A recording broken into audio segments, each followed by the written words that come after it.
저는 사실 이렇게 당의 자해적인 이슈에 대해서는 일관되게 언급을 자제해 왔었어요. 소위 익십 논란도 그랬고, 총선 백서, 그리고 뭐 여조 비용 수십억,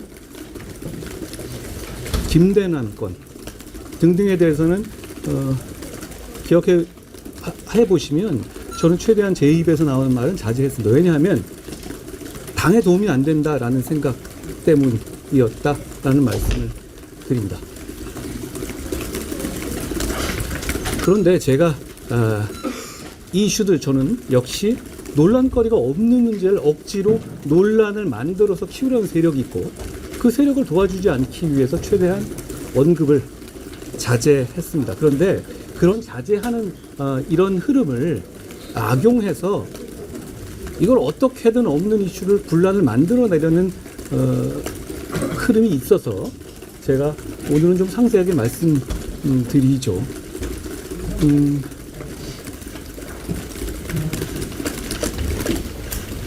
익명 당원 게시판, 당이 익명으로 글을 쓰라고 열어준 공간이고, 당연히 거기서는 대통령이든 당대표든 강도 높게 비판할 수 있는 겁니다. 동의하시죠? 대통령 비판한 글 누가 썼는지 밝혀라, 색출해라 라고 하는 건 자유민주주의 정당에서 할 수 없는 발상이고, 그 자체로 황당한 소리입니다. 그리고 우리 국민의힘은 당원들을 그렇게 함부로 취급해서는 안 되는 정당이죠.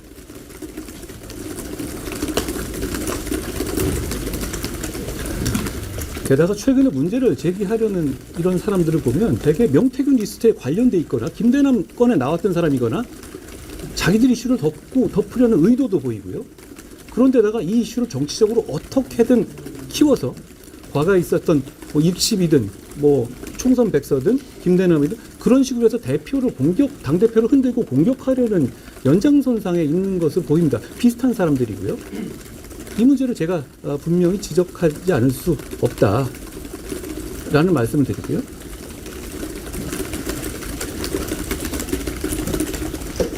그리고 지금 인터넷에 돌고 있는 그 사람들이 주장하고 있는 무슨 제 가족 명의로 되어 있다는 글들도 저희 법률위 차원에서 전수조사하고 여러분 보셨겠지만 그것이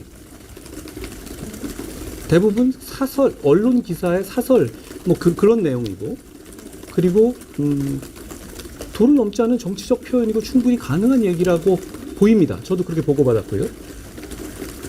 그렇다면 그 문제 있는 글이나 문제 없는 게시글을 누가 게시했는지를 밝혀라? 저는 그런 요구에 응해주는 것이 공당으로서의 기본 원칙을 해하는 것이라고 생각해요. 문제 있는 글이라면 절차를 통해서 수사되고 책임질 사람 책임지겠지요. 그렇지만 광범위한 표현의 자유가 허용되는 익명 게시판에서 마음에 안 드는 글, 문제되는 글이 아니라 그렇다고 그 사람이 누군지를 밝히고 색출해라? 저는 그 요구에 응해서는 안 된다고 생각해요. 그런 차원에서 제가 지금까지 이런 대응을 했다는 말씀을 드립니다. 다시 말씀드리지만 저는 이런 당의 자해성 이슈 제기에 대해서는 이런 식으로 제가 지금까지 최대한 말을 아껴왔다고 생각하는데요. 누가 저답지 않다고 그러길래 저는 계속 이래왔습니다. 기억 못하실지 모르지만.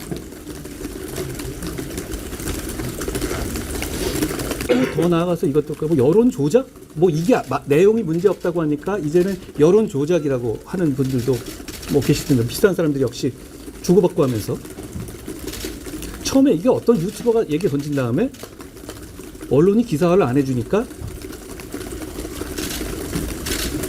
기존에 저를 공격했던 정치인들이 돌림노래 부르듯이 돌아가면서 언급해주면서 일부러 키운 거잖아요. 그것도 우리 당의 정치인들이 이 중요한 시기에.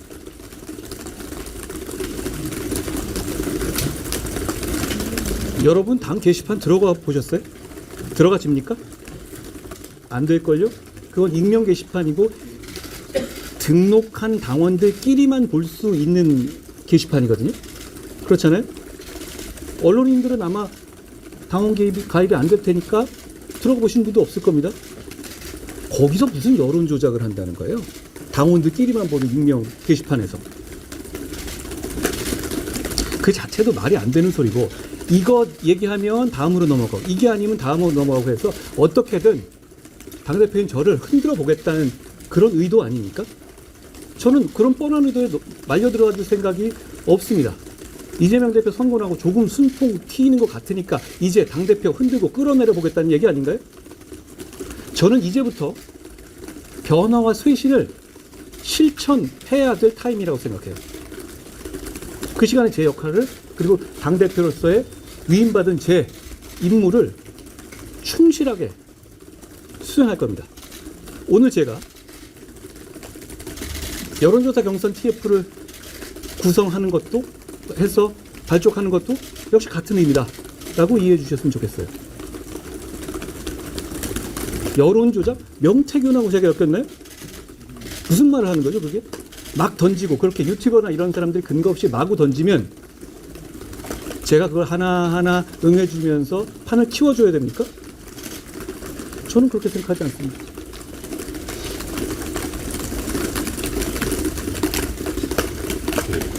어디시요? 시사인 중앙지사님 연장선이라는 이야기 계속 하셨는데, 이른바 김옥균 프로젝트라는 이야기 계속 나왔었잖아요. 특정 세력에 의해 이게 주도되고 있다고. 아니, 저를 어떻게든 끌어내려는 사람들이 총선 시기부터 계속 있지 않았습니까? 지금까지. 저는 거기에 대해서 최대한 대응을 자제해왔죠. 왜냐하면 당의 화합을 지키고 당을 승리로 이끌기 위해서였죠. 그런데 비슷한 사람들이 비슷한 방식으로 계속 무리한 공격과 협잡을 계속하고 있는 것 아닌가요?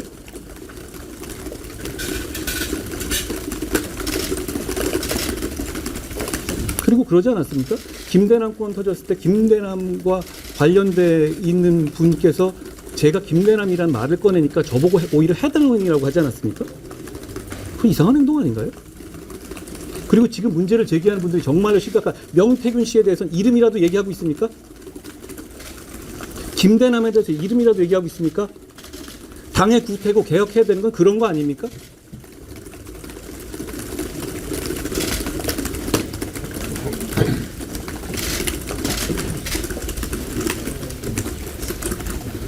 오늘 어디시죠? 어디? TV조선의 북한 안녕하세요. 오늘 이재명 대표 1심 선고라서 여당이 반전의 계기를 맞이할 수 있는데 좀 이렇게 안타까운 일이 일어나서 공개 충돌이라는 안타까운 일이 일어났다는 좀 말씀도 있는데 이 부분에 대해서는 큰 말씀 부탁드립니다. 그러니까 제가 여기에 대해서 말을 아껴온 거잖아요. 그런데 이 문제를 제기하는 사람들 뭐라고 그랬습니까? 제가 말을 아끼니까 오히려 신나가지고 계속 키우고 그래 왔던 거 아니에요? 여러분 그냥 생각해 보세요. 익명이 보장된 당 게시판, 당원들끼리만 올라온 게시판에 문제되지 않는 글들이 올라온 거예요. 그게 전부입니다. 그게 이럴 일입니까? 이 중요한 시점에 말씀하신 것처럼 이재명 대표 선거를 앞두고 당이 다시 퀀텀 점프로 가느냐 아니냐를 결정하는 골든타임에 지금 이게 전 언론을 뒤덮일 만한 일이에요. 그리고 최고위에서 보셨지만 어떻게든 간에 언론에 나게 하려는 그런 일들이잖아요. 그게 언론에 나서 이게 크게 됐다는 게 문제인 거지 문제가 없어요. 동의하지 않으세요? 저 정도 글을 못 쓴단 말이에요? 왕조 시대입니까? 당대표에 대해서 자, 그 게시판 여러분 안 들어가 보셨을 겁니다. 그렇죠? 들어가 보시면 거기에 반 정도는 저에 대한 원색적인 정말 저거 제가 보기에도 야 이건 좀 너무한데 라고 하는 글들이 태반이에요. 그거 문제 삼으면 안 되는 거예요. 민주주의 국가잖아요. 그리고 당의 익명 게시판이 대통령하고 당대표 욕하라고 만들어준 거 아니에요? 그걸 익명이라고 얘기했는데 저희가 어떤 시스템의 오류로 인해서 익명성이 어느 정도 깨지게 된 부분에 대해서 저희가 죄송하게 생각해요. 오히려 그 부분을 저희가 개선해야 하는 것인데 그러니까 조금 일단 드러났다. 그것도 명백하게 의도적인 소위 말하는 반한 유튜버들이 그 시점에 그게 열리는 거 어떻게 알며 이렇게 해가지고 만들어낸 거 해가지고 다들 부안해동한다? 당에 대한 자해죠. 질문이 있으신가요? 하셔도 돼요. 질문. 비공개 어디시죠? 안녕하세요. 지금 천하람 의원이 당시 이제 대통령실이 강기훈 전 행정관이 실무 담당격이라고 제보가 있다고 운영위 회의에서 이야기를 했는데 거기에 대해서 어떻게 생각하십니까? 저는 사실만 말씀드리죠. 지금 그 총선 때부터 저를 흔들려고 했던, 무리하게 했던 여러 가지 공작들이 있었죠. 여러 가지 공작들이 있어왔죠. 그런데 그게 예를 들어서 익십이든 김대남이든 총선 백서에서 뭐 20억, 몇십억을 제가 수십억을 썼다 70억이라고 했나요? 그런 분들 책임졌습니까? 근데 그런 분들이 그대로 지금 이 문제에 올라타 있죠. 이런 상황을 어떻게 봐야 됩니까? 이게 과연 이기려는 정당, 변화하고 쇄신하려는 정당의 모습입니까? 저는 그럼에도 불구하고 당의 변화와 쇄신의 길로, 그리고 대통령이 약속했던 그 변화와 쇄신을 실천하고 당과 함께 민심을 되찾는데 앞장설 겁니다. 어디시죠? 어디? 안녕하세요. 민주당이 이제 국정조사 하시다는 거 그거에 대해서 어떤 국정조사요? 기존에 있었던 방식에 대해서 민주당은 계속 그 자기 이슈를 갖고 있는 것이고요. 거기에 대한 생각은 저는 같습니다. 오늘 그러면은 김민정 최고한테 비공개 회의에서 구조로 경고를 하시거나 따로 광고를 하신 말씀이신가요? 아니 뭐냐면 무슨 저를 무슨 비판했다고 고발했다? 혹시 그런 기사 쓰신 분 있으세요? 저는 못 본 거고, 그리고 그걸 사전에 누구한테 확인한 것도 아니기 때문에 갑자기 이렇게 되면 국민들이 그냥 호도하는 거잖아요. 저를 비판했다고 고발할 리가 있나요? 그리고 그동안에 보시면 홍준표 시장이나 이런 분들이 저를 원색적으로, 어떻게 보면 무슨 뭐 여성 속옷을 입었다는 등 그런 식의 원색적인 성희롱성 발언도 하지 않았어요? 그런 게 해당 행위 아니에요? 그런 게 공개적인 모욕이고요. 그렇지만 그거에 대해서 제가 법적 조치를 한 바가 있나요? 저는 제가 중요한 공인이 됐다고 생각해요.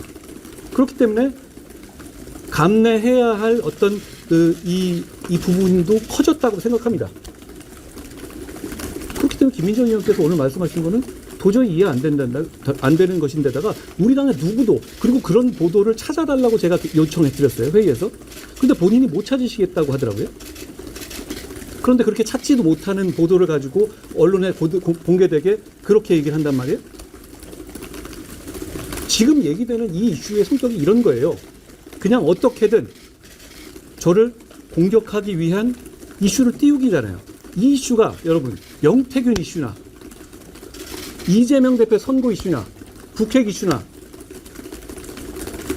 트럼프의 행정부 이후의 경제나 환율이나 주식 문제나 가상화폐나 동덕여대 문제나 금투세 문제나 이런 거하고 비교해 보실 때 이 이슈가 과연 이렇게 오래 갈 만한 이슈입니까?